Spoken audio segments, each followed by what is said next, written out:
עכשיו אנחנו ממשיכות את המשחק, ומקודם באמת אני אמרתי שברגע שאת יוצרת סדרה, את מקבלת אסימון על כל קלף בתוך הסדרה. אם עשית סדרה של 4, אז תקבלי 4 אסימונים, אוקיי? אז בואו נראה מה הסדרה שלך. השנה אף אחד לא הציע לי חברות. אוקיי, כן. הרגשתי דאגה. כן, כמה דאגה הרגשת בסולם שלנו מ-0 עד 10?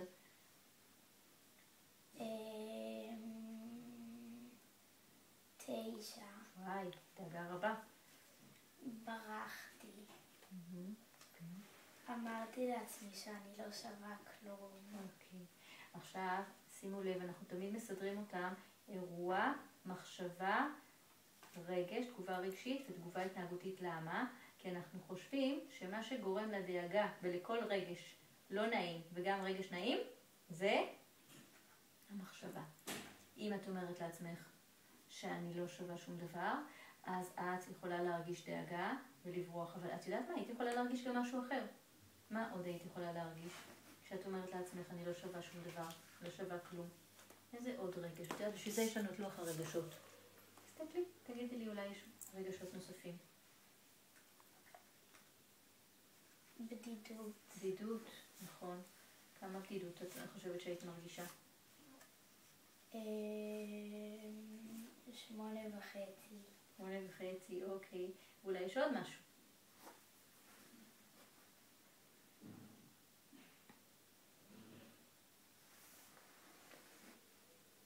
קנאה. קנאה. כמה את מעריכה את הקנאה? 6. אוקיי. יש עוד משהו? כעס. כעס. אוקיי.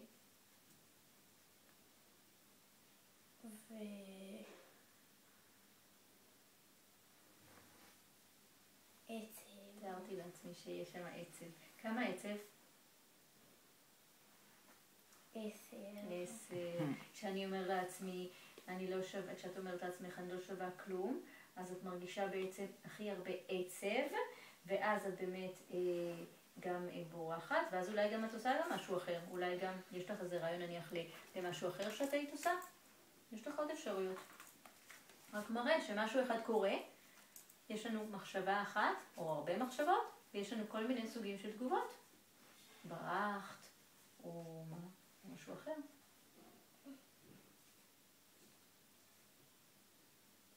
התבודדת, כן.